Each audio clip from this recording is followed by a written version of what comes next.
지시하셨네요. 왜 거짓말합니까? 진술 내용이랑 다 틀리잖아요, 지금. 전혀 앞뒤가 맞지 않는 말이 아닌 것 같은데 이렇게 맥락을 끊고 외부에서 지원하라는 의미는 뭐냐고 하면서 답을 그렇게 강요하듯이 질문하시면 어떡해요.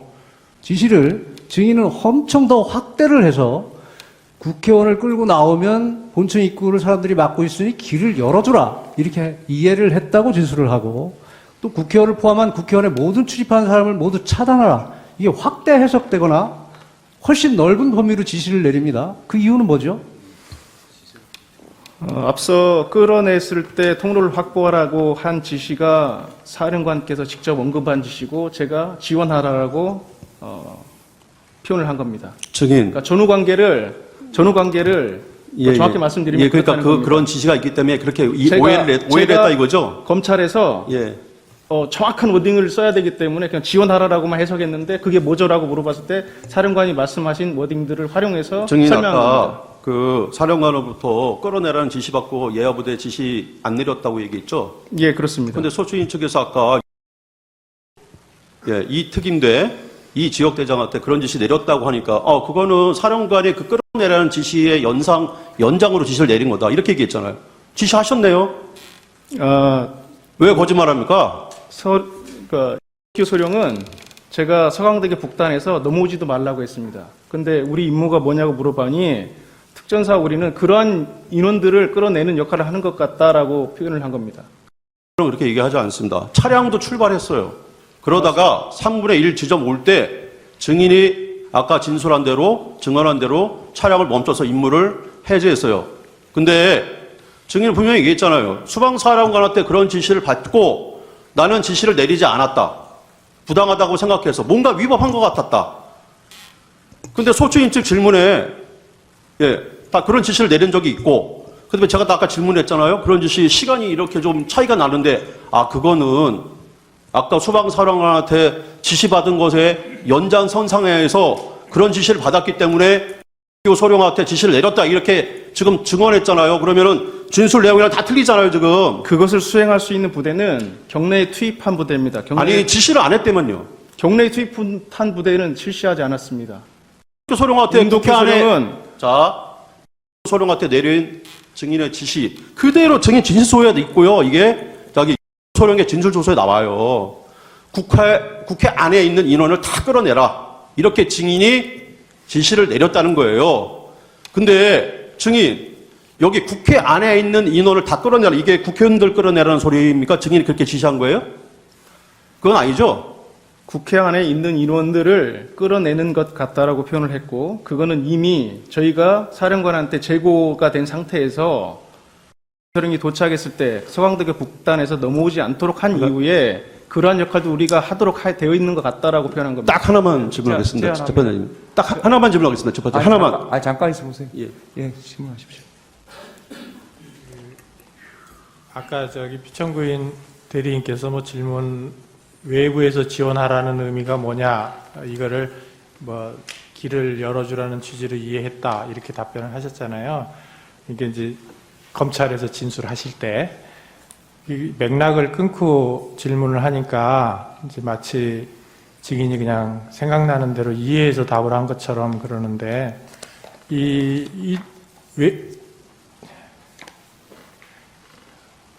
이거를 좀 보여주시죠. 갑제 50호증의 1에 띄워주실 수 있으면 띄워주면 좋고요. 2613면 외부에서 지원하는 의미는 무엇인가요? 들어있는 부분 들어있나요? 들어있어요?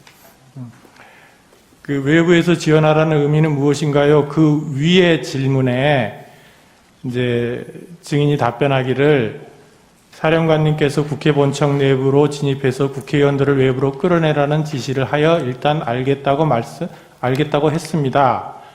그리고 그 임무를 하달하지 않고 일정 시간 후에 사령관님께 전화를 드려 단독으로 할 수 있는 작전이 아니다. 특전 사령관님과 소통해 보십시오라고 건의를 드렸다. 그것까지 맞죠, 다? 그렇습니다. 그랬더니 나중에 이제 중간은 빼고 사령관님이 전화가 와서 너희는 들어갈 필요가 없다. 이미 특전사가 국회 본청 내부로 진입해 있으니 너희는 외부에서 지원해라. 이렇게 지시를 해서 국회의원을 끌어내라는 지시를 철회하셨습니다. 그 다음에 외부에서 지원하는 의미가 무엇인가요? 이거에 대한 답변으로 특전사가 국회의원을 끌고 나오면 국회 본청 입구를 사람들이 막고 있으니 그 길을 열어주라는 취지로 이해했습니다. 전혀 앞뒤가 맞지 않는 말이 아닌 것 같은데 이렇게 맥락을 끊고 외부에서 지원하는 의미는 뭐냐고 하면서 답을 그렇게 강요하듯이 질문하시면 어떡해요. 됐습니다. 청구인 3번 하십시오. 특전사도 국회에 출동한다는 사실은 사전에 인지하고 출동하셨습니까? 아니면 현장에 가서 확인하신 겁니까? 현장에 가서 알았습니다. 네. 수호신 TF는 아까 대테러 임무에 특화된 부대라고 말씀을 하셨는데 예. 비상계엄 상황을 대비한 훈련도 합니까? 저희는 계엄에 대해서는 상당히 평상시에는 아예 생각할 수도 없고 전시에 그것도 대규모 연합훈련할 때 그 일부로서 상급부대에서 하는 훈련이지 저희는 계엄에 대해서는 일체 생각하지 않습니다. 네, 알겠습니다. 아까 처음에 출동 당시에 받았던 명령은 국회로 가서 본청 출입문을 확보해서 본청 건물을 통제하는 거다. 이런 취지로 말씀하셨죠. 예, 확보라는 표현보다는 통제하라. 통제한다. 예. 근데 그 통제 이후에 그러니까 밖에서 들어오려는 사람을 전면 통제할 건지 선별 출입시킬 건지 안에 있는 사람들은 내보낼 건지 어쩔 건지는 이후에 추가적인 임무를 부여받아야 되는 상황이 있다. 이렇게 그렇습니다. 말씀하셨죠. 예. 아까 제가 제대로 들었는지 모르겠는데 재고된 명령 이런 표현을 쓰셨나요? 그러니까 의원들을 끌어내라는 명령을 하달하시고 네. 제가 그거를 바로 하달하지 않고 고민하다가 예. 그것을 재검토를 요구한 겁니다. 그러니까 이 재고된 명령이라는 게 아까 앞에 얘기했던 그 현장 확보하고 난 다음에 추가적으로 받아야 될 임무 이렇게 보면 됩니까? 아니 아니면 그거하고는 다른가요? 국회의원들을 끌어내라는 임무에 대한 재고를 요청했다는 겁니다. 재고를 요청하셨다. 예. 그런 취지시군요. 알겠습니다. 1시 20분경에 그 앞에 이제 1시경에 소령한테 인원들 다 끌어내야 된다. 이렇게 일단 지시를 하셨다가 20분 뒤에 다시 전화해서 상황이 이상하다. 기다려라. 이렇게 다시 지시를 하시잖아요. 밖에 나와서 대기하라고. 예. 이때는 계엄 해제 요구안이 가결된 걸 인지하신 상태입니까? 저는 사실은 언론을 볼 수 있는 여력도 안 되고 상황이 아니기 때문에 그런 상황 자체를 이해할 수 없었습니다. 네네. 몰랐습니다. 저는 질문이 아니라 감사하다는 말씀을 드리고 싶어서 시간을 요청했습니다. 위법한 명령에 대해서 재검토를 요청하고 시민들을 보호하기 위해서 고민하는 그런 군인이 있었기에 우리들이 이렇게 안전하게 또 이런 심판정에 과연 우리의 헌법은 어떻게 지켜야 되는가를 이렇게 고민하는 시간을 갖게 된 것 같습니다. 진심으로 감사드립니다. 네, 제안합니다. 제가 하나만 물어볼게요. 아까 50호증 이 녹취서 보여드렸죠? 예. 그 김창학 씨하고 이렇게 대화한 건 녹취록요. 예. 그 원본은 어떻게 만들어졌나요? 녹음 원본은? 김창학 제가 아는 범위 내로는 김창학 대령이 이것을 제시한 것으로 알고 있습니다. 김창학 대령의 핸드폰에 있는 건가요? 녹음되어 있는 것을 예. 김 풀었네요. 김 대령이 한 걸로 녹취를 알고 풀었네요, 그죠? 있습니다. 예, 그러면 그 그렇습니다. 녹음 원본은 지금도 갖고 있는가요? 예, 제가 안 했기 때문에 아마 그럴 것 같습니다. 그럴 것 같다. 예. 지금 시간은 다 됐죠? 아까 한 가지 물어보신다고 했습니까? 그러면 3분 주십시오. 예, 저 변호사 아까 제가 그렇게 말씀을 드렸던 것은 국회에 15명밖에 들어가지가 않은 상태에서 그것을 알고 있는 보고를 받은 이준우 사령관이 그런 지시를 할 리도 만무하고 두 번째로 이준우 사령관이 본 법정에서 계속 진술 거부를 할 가장 큰 이유가 조성현 의원의 그 증인의 이준우 사령관의 발언과 자기의 기억과 너무나 틀리고 일치가 되지 않기 때문에 계속 진술 거부를 한 겁니다. 오로지 지금 조성현 증인의 기억만으로 이준호 사령관이 그런 진술을 했다는 거를 인정을 하고 하는 게 조금 부당하다, 좀 고려가 돼야 된다라는 말씀을 드리는 거고요. 그다음에 아까도 말씀드렸듯이 아까 조성현 증인은 분명히 이준호 사령관의 부당한 지시를 받고 지시를 안 내렸다고 그랬습니다. 근데 소유증인 측 질문에는 소룡에게 지시를 내렸다고 합니다. 그리고 그것은 저희 질문에 이준호 사령관의 지시를 받고 그 연장성상에서 지시를 내렸다고 이렇게 했습니다. 그럼 진술이 좀 불일치하는 거 아닌가? 그리고 그 연장성상에서 물론 국회의 어떤 자기의 임무를 파악하는 건 당연히 군인들이 상황에 맞게 파악을 합니다. 그렇지만 당시 국회 내에 14명밖에, 15명밖에 들어가지 않은 상태에서 조성현 대령이 국회를 외부에서 지원해라 라는 임무를 15명을 가지고 어떻게 국회의원을 포함한 국회 모든 의원들을 뭐 차단하라든지 아니면은 특전사가 나오면 혹시 조성현 대령님 그 당시의 상황을 보고로 들었잖아요. 그죠? 국회 앞에 민간인과 군인들이 대치하고 있다는. 예. 그러면 그 15명 가지고 가서 데리고 가가지고 그 인원들, 특전사도 그때 당시에 수십 명이 있었거든요. 그죠? 30명, 예. 40명이 넘게 있었어요. 예. 대치를 하고 있었단 말이에요. 근데 수방사 14명, 15명이 가가지고 그 인원들을 이렇게 통제를 해가지고 그 특전사랑 국회의원이랑 나오는 거를 이렇게 나올 수 있도록 해줄 수가 있습니까? 임무 자체가? 그렇게 임무 분석하는 게 잘못돼. 그거 알고 계셨잖아요. 알고 계셨는데 어떻게 이렇게 임무 분석을 합니까? 이거는 임무 분석이잖아요. 자기가 이해하신 거잖아요. 그대로. 그러면 그 상황에서 그 명시된 임무였습니다. 아니 명시된 임무는 국회 본청을 하라가 명시된 임무고요. 그다음에 이게 추정된 과업이잖아요. 이거는 본인이 추정하신 거잖아요. 저도 명시된 과업과 추정된 과업은 알고 있습니다. 이게 명시하신 거고, 이 말을 제가 지원해라라고 해석한 겁니다. 그냥 그렇게 해서 워딩을 한 겁니다. 아, 그러면 실제로 이준호 사령관이 이렇게 얘기를 했다는 거예요? 그렇습니다. 진술 조서에 그렇게 안 나와 있는데 그건 잘못 쓴 그래서 겁니까? 제가 지원하라라고 그렇게 얘기했고, 그래서 그 부분을 어떤 취지냐고 물어봐서 예, 그겁니다라고 답변을 드린 겁니다. 이거는 처음 나온 진술인데요. 예. 그 정도 하시죠. 이거는 직권 정인이기 때문에 하십시오. 예, 증인. 예.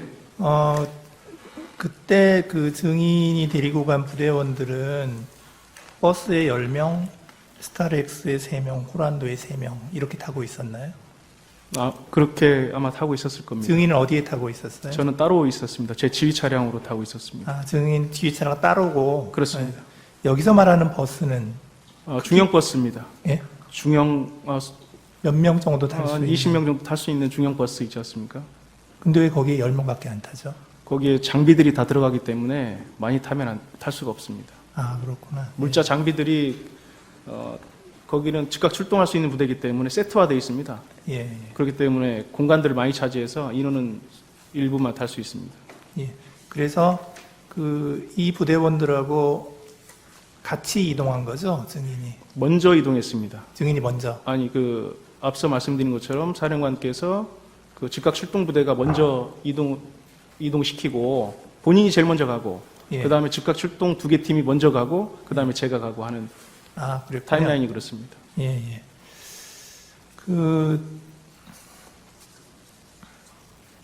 부대원들이 여의도 공원에 먼저 도착을 했죠. 예, 그래서 여의도 공원 주차장에 도착한 시간이 23시 45분 정도 맞습니까? 23시 한 40분 정도 된 것 같습니다. 40분 정도. 예, 그리고 그 증인하고 합류를 했나요? 병력들하고 합류는 다 상황이 끝난 이후에 합류했습니다. 왜냐하면 아. 합류를 할 수 있는 상황이 아니었습니다. 언론에서 아니요. 다 그러면 보셨다시피 증인은 계속해서 지휘 차량에 혼자 지휘 차량에 있었나요? 있었습니다. 예. 예. 여러분들은 지금까지 이런 이슈들을 보게 되면 어떤 생각이 드셨나요? 제가 항상 여러분들께 뉴스만 평소에 잘 챙겨보셔도 돈이 된다. 돈을 벌 수 있다고 말씀을 드렸는데요. 그 이유는 제가 지난 5월 초에 여러분들께 뭐라고 말씀을 드렸죠? 지금은 정부가 주목하고 있는 KFD에 관심을 가져야 한다. 뉴스만 보고 끝내지 마시고 투자 쪽으로 한번 생각해 보셔야 한다. 라고 말씀을 드렸습니다. 그리고 나서 이런 썸네일들을 뉴스를 통해서 많이 보셨을 텐데요. 이렇게 정부가 정책으로 밀어주는 산업이 이슈가 됐을 때 정보에 민감한 부자들은 어떻게 생각할까요? K푸드 관련주는 뭐가 있는지, 어떤 종목이 나에게 돈을 벌어다 줄 수 있는지를 생각한다고 말씀을 드렸죠? 그 이유가 뭐냐 하면 부자들이 봤을 때는 이슈가 곧 돈으로 이어지고 이런 이슈들이 돈을 벌어준다는 경험적 확신이 있기 때문에 부자들은 항상 이런 사회적 이슈들을 관심 있게 챙겨본다고 말씀을 드렸습니다. 실제로 제가 지난번에 시청자분들과 함께하는 주식으로 수익 내기 이벤트를 진행했었는데요. 당연히 100% 무료로 진행했고 여기 보시면 저한테 구독이라고 문자 남겨주신 모든 시청자분들께 이렇게 K푸드 관련주 중에 가장 급등할 확률이 높은 한성기업 딱 한 종목을 여러분들에게 추천을 드렸어요. 그러면서 여기 나와 있는 대로 정확하게 얼마에 사야 하는지, 그리고 어느 정도 올랐을 때 팔아야 하는지 이런 부분들까지 자세하게 알려드렸었는데 결과가 어떻게 되었죠? 오른쪽을 보시면 아시겠지만 제가 5월 2일에 문자로 이 한성기업을 소개해드리고 나서 주가가 이렇게 2배 넘게 급등이 나왔다. 그래서 당시에도 굉장히 많은 분들이 제가 드린 한성기업으로 수익을 내셨을 텐데요. 다시 한번 축하드린다고 말씀을 드리고 이번에도 마찬가지입니다. 최근에 정부가 집중적으로 밀고 있는 산업이 해외 건설 시장이고 그 중에서도 K신도시에 대한 관심도가 계속해서 높아지고 있기 때문에 관련 종목들이 부각받을 수밖에 없다. 그 중에서도 정부가 가장 핵심적으로 밀어줄 것으로 예상되는 K신도시 대장주 한 종목에 돈이 몰릴 것이다. 당연히 우리가 이쪽으로 생각해야 한다는 겁니다. 그래서 이번에도 지난번과 똑같이 저에게 신청이라고 문자 보내주시면 정부가 강력하게 추진할 것으로 예상되는 K신도시 정책주 중에 앞으로 대장주 역할을 하면서 주가가 가장 크게 급등할 한 종목을 구독자분들에게 문자로 종목명과 사고 파는 시점을 모두 알려드리겠습니다. 그래서 여러분들이 주식으로 돈 버는 연습을 한번 해보시라 이렇게 말씀을 드리고 지금 이 영상을 보시는 시청자분들 중에 나도 이번 종목이 궁금하다 하시는 분들은 누구나 상관없이 그리고 어느 시간대나 상관없이 부담없이 이렇게 상단에 제 번호를 항상 남겨놓고 있습니다. 제 번호 010-4406-8870번으로 저에게 지난번처럼 신청이라고 문자 보내주시면 제가 이번에도 똑같이 무료 추천 급등주 문자를 보내드리겠습니다. 이해되시죠? 그래서 제 번호 010-4406-8870번으로 신청이라고 문자 보내주시면 여러분들이 직접 이슈를 통해서 돈 버는 연습을 해보실 수가 있는 거고 제가 돈을 받는 것도 아니고 투자를 대신해드리는 것도 아니기 때문에 부담없이 신청해주시면 되는 겁니다. 그리고 수익이 나면 저는 다른 것은 바라지 않습니다. 제 채널에 구독, 좋아요 한 번씩만 눌러주시면 감사하겠습니다.